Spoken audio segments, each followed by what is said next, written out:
남편도 모르는 시어머니 생신을 왜 며느리인 제가 챙겨야죠? 제가 그 말을 꺼내자 시댁 식구들의 표정이 동시에 굳었습니다. 시누이는 젓가락을 내려놓으며 저를 쳐다봤고 시어머니는 눈물을 글썽이며 말씀하셨습니다. 내가 비싼 선물을 받았니? 며느리한테 전화 한 통 받고 싶었던 게 그렇게 큰 욕심이야? 그런데 이상하지 않나요? 시어머니의 친아들인 남편도 자기 어머니 생신을 몰랐습니다. 전화하지 않은 사람도 남편이었고 날짜를 알아보지 않은 사람도 남편이었습니다. 하지만 그날 고개를 숙이고 사과해야 했던 사람은 저뿐이었습니다. 더 황당한 건 제 옆에 앉아있던 남편의 한마디였습니다. 당신이 이런 건 좀 챙겼어야지. 왜 아들도 모르는 엄마 생신을 며느리인 제가 몰랐다고 혼나야 할까요? 안녕하세요. 결혼 1년 차 33살 직장인 며느리입니다. 오늘은 시어머니 생신을 놓쳤다는 이유로 시댁의 모든 일정과 책임을 떠맡게 될 뻔했던 이야기를 들려드리려고 합니다. 사연을 시작하기 전 구독과 좋아요 부탁드릴게요. 여러분의 응원이 사연을 전하는 데 큰 힘이 됩니다. 제 남편은 저보다 4살 많은 37살입니다. 저희는 서울에 살았고 시부모님은 인천에 계셨습니다. 남편은 평소에는 다정한 사람이었습니다. 제가 야근하는 날에는 저녁을 준비해 두기도 했고 힘들다고 하면 말없이 어깨를 주물러 주기도 했습니다. 하지만 자기 가족과 관련된 일이 생기면 전혀 다른 사람이 됐습니다. 시어머니가 전화를 해도 잘 받지 않았고 가족 단톡방에 공지가 올라와도 읽기만 하고 대답하지 않았습니다. 시아버지 병원 일정이나 가족 모임 날짜도 제대로 기억하지 못했습니다. 결혼 전에는 그 모습이 오히려 편해 보였습니다. 시댁에 지나치게 얽매이지 않는 남자라고 생각했거든요.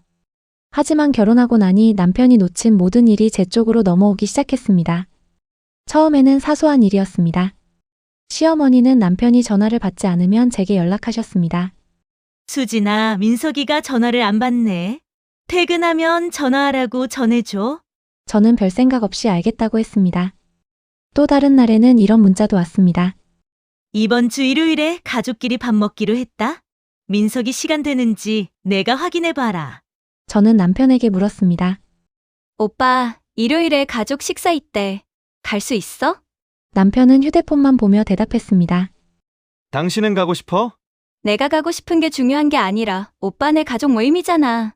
당신이 가면 나도 가지? 그럴 때마다 조금 이상했습니다. 남편 가족의 약속인데 참석 여부를 왜 제가 결정해야 하는지 이해가 되지 않았습니다. 그래도 결혼 초반이니까 제가 조금 더 신경 쓰면 관계가 편해질 거라고 생각했습니다. 시어머니께 참석 여부를 답해드리고 시간을 다시 확인하고 남편에게 알려줬습니다. 그렇게 한 번, 2번 전달하다 보니 어느 순간 시어머니는 아들에게 직접 연락하지 않으셨습니다. 무슨 일이든 제게 먼저 말씀하셨습니다. 아버님 약 떨어졌으니 민석이한테 병원 좀 다녀오라고 해라. 다음 주 작은아버지 생신이니까 축의금 얼마 할지 내가 민석이랑 상의해봐. 명절에는 민석이가 정신없을 테니까 내가 필요한 것 좀 미리 챙겨라. 처음에는 제가 더 꼼꼼해서 그러시는 줄 알았습니다.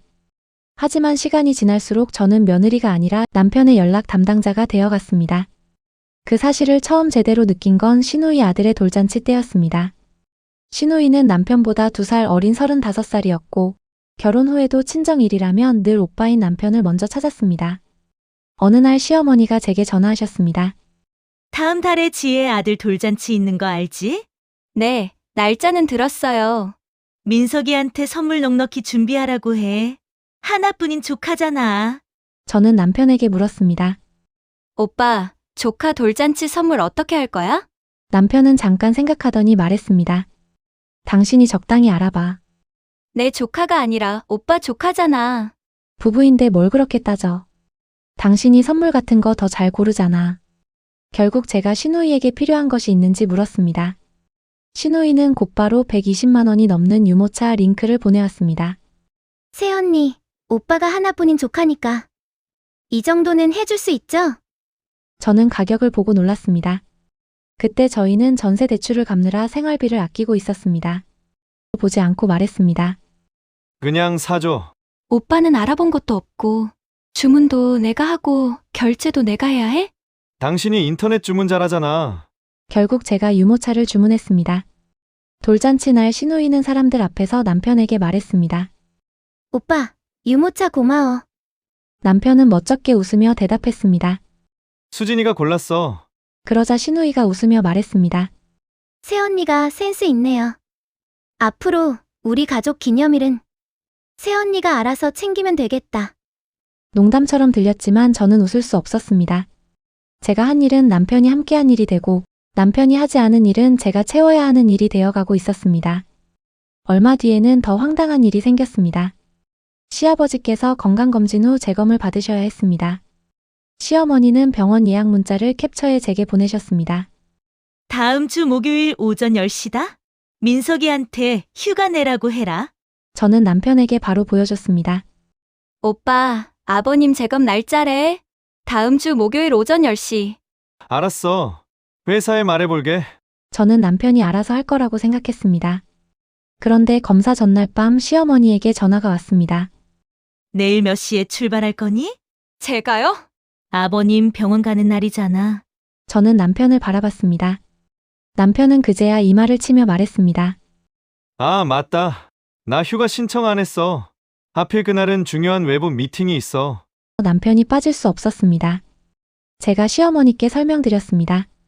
어머니, 민석 오빠가 휴가 신청을 깜빡했대요. 내일은 회의가 있어서 어렵다고 하네요. 그러자 시어머니의 목소리가 차가워졌습니다. 수진아, 내가 며칠 전에 문자까지 보냈잖아. 네, 그래서 오빠한테 바로 말했어요. 그래도 내가 전날 한 번 더 확인했어야지. 순간 말문이 막혔습니다. 어머니, 오빠가 회사에 휴가를 냈는지까지 제가 확인해야 하나요? 부부면 서로 챙기는 거지. 민석이가 원래 덜렁대는 거 알잖아. 결국 다음날 제가 반차를 냈습니다. 시아버지를 모시고 병원에 갔고 검사 결과를 듣고 약국까지 함께 다녀왔습니다. 시아버지는 미안하다며 고맙다고 하셨습니다. 하지만 시어머니는 돌아오는 길에 이렇게 말씀하셨습니다. 다음부터는 민석이 일정 내가 미리 확인해. 걔는 어릴 때부터 이런 걸 잘 잊어. 그 말을 듣는데 기분이 이상했습니다. 남편이 어릴 때부터 잘 있는 사람이었다면 왜 그 책임을 결혼한 지 1년도 안 된 제게 넘기는 걸까요? 집에 돌아와 남편에게 말했습니다. 오빠 때문에 내가 반차 냈어. 아빠 병원은 잘 다녀왔어? 그 말이 먼저야? 미안하지. 그런데 당신 회사는 반차 쓰기 좀 자유롭잖아. 그게 문제가 아니잖아. 오빠가 잊었는데 어머님은 내가 잘못한 사람처럼 이야기하는 거야? 남편은 한숨을 쉬며 말했습니다. 엄마가 걱정돼서 그런 거겠지. 너무 예민하게 받아들이지 마. 오빠는 늘 그래. 어머님은 걱정돼서 그런 거고, 오빠는 원래 잘 있는 거고, 그러면 나는? 당신이 꼼꼼하니까 서로 보완하면 되잖아. 서로 보완하는 거라면 제가 놓친 일도 남편이 채워줘야 했습니다. 하지만 남편이 잊으면 제가 대신했고 제가 힘들다고 하면 예민한 사람이 됐습니다. 그러던 어느 날 밤 저는 남편에게 물었습니다. 오빠, 어머님 생신이 언제야? 남편은 소파에 누워 휴대폰을 보며 대답했습니다. 겨울이었던 것 같은데 몇 월인데? 12월인가 1월인가? 정확히 몰라? 우리 집은 생일 별로 안 챙겨. 엄마도 그런 거 귀찮다고 했어. 그래도 날짜는 알아야 하는 거 아니야? 남편은 귀찮다는 듯 말했습니다. 생일을 안 챙긴다는데 왜 자꾸 물어? 궁금하면 나중에 엄마한테 직접 물어봐. 그 말에 저도 더는 묻지 않았습니다. 남편이 자기 집은 원래 생일을 크게 챙기지 않는다고 했으니 그런 줄 알았습니다. 그런데 한 달쯤 뒤 시댁가족 단톡방에 신우이가 사진 한 장을 올렸습니다. 작은 케이크 앞에 시어머니가 앉아있는 사진이었습니다. 사진 아래에는 이렇게 적혀 있었습니다. 엄마, 늦었지만 생신 축하해. 오빠는 바쁜가 봐? 저는 그 문장을 보고 심장이 철렁했습니다.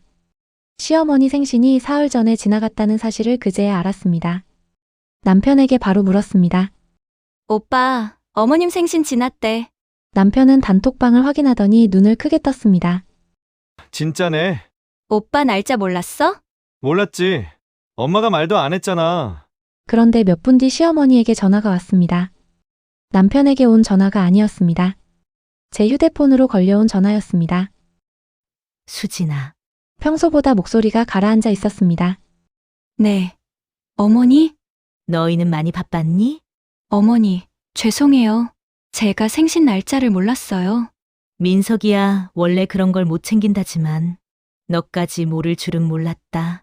그 말을 듣는 순간 마음이 서늘해졌습니다. 어머니, 저도 민석 오빠한테 물어봤어요. 그런데 집에서는 원래 생일을 안 챙긴다고 해서요. 그래도 새로 들어온 며느리가 먼저 물어봤어야지. 제가 오빠한테 물어봤는데 오빠도 몰랐어요. 그러니까 네가 나한테 직접 물어봤어야지. 저는 잠시 말을 잃었습니다. 시어머니는 계속 말씀하셨습니다. 내가 비싼 선물을 받았니? 전화 한 통이면 됐어. 이제 남의 집 사람도 아니고 우리 며느리인데 그 정도 관심은 있을 줄 알았지.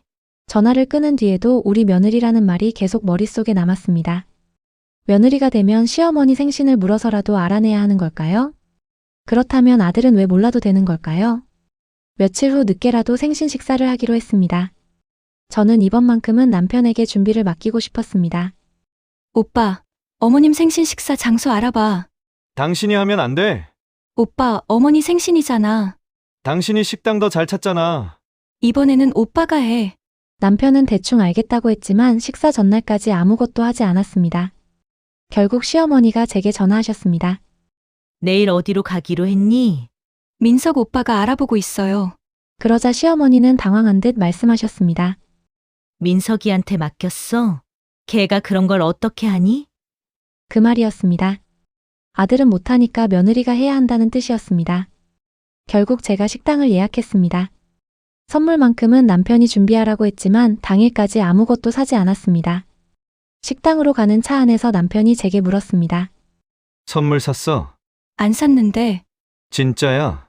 오빠가 준비하기로 했잖아. 당신 설마 빈손으로 갈 거야? 오빠도 빈손이잖아. 남편은 그제야 당황했고 식당 근처 꽃집에서 급하게 꽃바구니를 샀습니다. 이번에는 남편 카드로 결제하게 했습니다. 식당에는 시부모님과 시누이 부부까지 먼저 와 있었습니다. 남편이 꽃바구니를 건네자 시어머니는 웃으셨습니다. 하지만 식사가 시작되고 얼마 지나지 않아 시누이가 저를 향해 물었습니다. 새언니, 엄마 생신 날짜 진짜 몰랐어요? 응. 민석 오빠도 모르더라. 그러자 시누이는 기다렸다는 듯 말했습니다. 오빠야, 원래 그렇죠. 새언니가 옆에서 챙겨줬어야죠. 저는 젓가락을 내려놓았습니다. 왜 내가 챙겨야 해? 며느리잖아요. 그럼 민석 씨는 아들 아니야? 식탁이 조용해졌습니다. 시누이가 당황한 표정으로 말했습니다. 가족끼리 그 정도는 할 수 있잖아요. 그럼 너는 시어머니 생신 다 챙겨. 나는 애도 있고 정신 없잖아요. 나도 직장 다녀. 그래도 새언니는 꼼꼼하잖아요. 저는 피식 웃었습니다. 내가 꼼꼼하면 민석 씨가 자기 엄마 생일을 몰라도 되는 거야? 그때 시어머니가 굳은 표정으로 말씀하셨습니다. 수진아, 오늘은 내 생일 축하하는 자리야. 말이 너무 심하다. 어머니가 서운하셨다는 건 이해해요. 생신을 놓친 건 죄송해요. 그럼 됐다. 그런데 왜 저한테만 서운하다고 하세요? 시어머니의 표정이 굳었습니다. 남편이 제 팔을 잡으며 낮은 목소리로 말했습니다. 그만해. 저는 남편이 손을 떼어냈습니다. 오빠는 가만히 있어. 지금까지 계속 가만히 있었잖아. 사람들 앞에서 꼭 이래야 해. 사람들 앞에서 나한테 책임을 물은 건 오빠 가족이 먼저야. 저는 그동안 있었던 일을 차례로 말했습니다. 시누이 아들 돌잔치 선물도 제가 알아보고 주문했어요. 아버님 병원 날짜를 오빠가 잊었을 때는 제가 반차를 냈고요. 가족 모임 일정도 어머니가 전부 저한테 먼저 연락하셨어요. 시어머니가 말씀하셨습니다. 내가 더 야무지니까 부탁한 거지. 부탁이 아니었어요. 일이 잘못되면 늘 제 탓을 하셨잖아요. 남편이 짜증 섞인 목소리로 말했습니다. 부부끼리 그 정도도 못해줘. 해줄 수 있어. 하지만 내가 해주는 것과 내 책임이 되는 건 다르지. 그때 시누이가 말했습니다. 새언니가 우리 가족을 그렇게 싫어하는 줄 몰랐네요. 저는 시누이를 똑바로 바라봤습니다. 싫어하는 사람 아이한테 120만 원짜리 유모차를 사주고 싫어하는 사람 아버지를 병원에 모시고 가니? 시누이는 아무 말도 하지 못했습니다. 시어머니는 눈물을 훔치며 말씀하셨습니다. 내가 며느리 하나 잘못 들였나 보다. 그러자 남편이 제게 말했습니다. 수진아, 엄마한테 사과해. 그 말을 듣는 순간 마지막 남은 정까지 떨어졌습니다. 오빠는 어머님께 사과했어? 뭐? 자기 엄마 생신도 몰랐던 오빠는 사과했냐고. 남편은 대답하지 못했습니다. 그때 옆에서 조용히 듣고 계시던 시아버지가 숟가락을 내려놓으셨습니다. 그만해라. 낮지만 단호한 목소리였습니다. 모두가 시아버지를 바라봤습니다. 시아버지는 남편을 보며 말씀하셨습니다. 민석아, 네 엄마 생일을 네가 모른 게 제일 큰 잘못이다. 시어머니가 놀라서 말했습니다. 당신은 왜 애한테 그래요? 시아버지가 곧바로 대답했습니다. 37살이 애야? 그리고 시어머니를 바라보셨습니다. 당신도 아들한테 해야 할 말을 왜 며느리한테 해? 시어머니의 표정이 굳었습니다. 시아버지는 짧고 강하게 말씀하셨습니다. 며느리가 우리 집 비서야? 식탁이 완전히 조용해졌습니다. 시아버지는 다시 남편을 바라봤습니다. 네 부모 일은 네가 챙겨. 네가 못한 걸 아내 탓으로 돌리지 말고. 남편은 고개를 들지 못했습니다. 시아버지는 마지막으로 시누이에게 말씀하셨습니다. 너도 네 시댁 행사 전부 혼자 챙기는 거 아니면 새언니한테 며느리 돌이 말하지 마.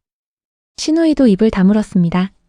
그 짧은 몇 마디로 식탁에 있던 사람들의 말이 모두 막혔습니다. 저는 휴대전화를 꺼내 시댁가족 단톡방에 메시지를 남겼습니다. 앞으로 가족 모임, 병원 일정, 생신과 선물은 민석 씨에게 직접 연락해 주세요. 저는 전달하거나 대신 준비하지 않겠습니다. 그리고 단톡방을 나왔습니다. 남편이 당황해서 물었습니다. 지금 뭐 하는 거야? 오빠 일을 오빠한테 돌려주는 거야. 시어머니가 화난 목소리로 말했습니다. 며느리가 이렇게까지 해야겠니? 저는 시어머니를 똑바로 바라봤습니다. 아들이 못한 일을 며느리 탓으로 돌리지만 않으셨으면 저도 이렇게까지 안 했어요. 그날 이후 저는 정말 시댁일에서 손을 뗐습니다.